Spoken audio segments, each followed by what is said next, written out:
प्यारे दोस्तों, आज की इस वीडियो में हम आपको हज़रत इमाम हुसैन अलैहिस्सलाम और एक सफ़ेद कबूतर का एक ऐसा दर्दनाक वाक़या सुनाने जा रहे हैं जो आपके दिल को छू जाएगा और आपके आंखों से आंसू रवां हो जाएंगे। नाज़रीन, 61 हिजरी 10 मुहर्रम का दिन था। करबला के तपते मैदान में जब हज़रत इमाम हुसैन को शहीद करके उनका सर मुबारक जिस्म से जुदा कर दिया गया, यजीद की फ़ौज इमाम हुसैन अलैहिस्सलाम और उनके जानिसार साथियों को बेगौर कफन उसी गर्म रेत पर छोड़कर शाम की तरफ रवाना हो गए। रसूलुल्लाह सल्लल्लाहु अलैहि वसल्लम का नवासा बेकफन ज़मीन पर पड़ा रहा।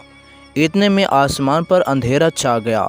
लोग समझने लगे कि शायद रात हो गई है। सितारे आपस में टकराने लगे। कहा जाता है कि उसी वक्त आसमान से खून की बारिश होने लगी। ऐसा लगता था जैसे आसमान भी इमाम हुसैन की कुर्बानी पर खून के आंसू रो रहा है। उसी दिन शाम के वक्त एक सफ़ेद कबूतर करबला के मैदान के ऊपर से गुजर रहा था। वो करबला की गर्म ज़मीन पर चीखता हुआ उतरा और ज़मीन पर आकर दूसरे परिंदों से कहने लगा, क़यामत आ गई, इमाम हुसैन को शहीद कर दिया गया। रसूलुल्लाह सल्लल्लाहु अलैहि वसल्लम के ख़ानदान का खून ज़मीन पर बिखरा हुआ है। वो कबूतर इमाम हुसैन अलैहिस्सलाम के खून में लिपट गया, रोता रहा और अपने जिस्म को खून से तर करके उड़ गया। ये कबूतर मदीना शरीफ पहुँचा और वहाँ रोज़ा रसूल के गिर्द तवाफ के अंदाज में चक्कर लगाने लगा। उसके पैरों से खून के कतरे टपक रहे थे। मदीने के लोग जब उस अजीब मंजर को देखने लगे, हैरान और परेशान हो गए और आपस में चहमगोटियाँ करने लगे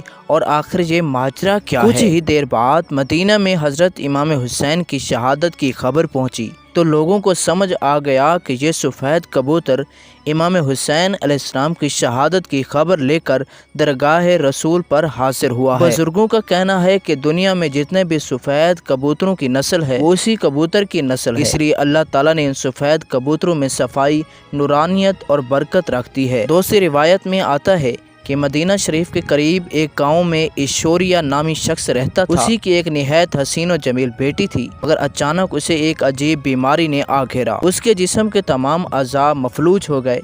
वो ना चल सकती थी, ना सुन सकती और ना ही बोल सकती थी। जब महल्ले वालों ने ये हाल देखा तो उससे दूर रहने लगे कि कहीं हमें भी ये मर्ज लाक ना हो जाए। लोगों की नफरत भरी नजरों ने उसके बाप को सख्त रंजीदा कर दिया। चुनाचा वो अपनी बेटी को लेकर गाँव छोड़कर एक दूर दराज इलाके में चला गया। वो दिन भर शहर में मजदूरी करता और शाम को अपनी बेटी के पास आ जाता। एक इतवार को ऐसा हुआ कि वो मजदूरी में मसरूफ रहा और शाम को बस्ती के बाग में ना आ सका। लड़की तन्हा थी, घसीटती हुई एक दरख्त के नीचे पहुंची और रोने लगी। सारी रात वो उसी दरख्त के नीचे गुजारती रही। सुबह हुई तो उसने महसूस किया कि करीबी दरख्त की टहनी पर किसी परिंदे के सुस्कियों भरी आवाज़ आ रही। आवाज़ में इतना दर्द था कि वो लड़की अपने आप को रोक ना सकी।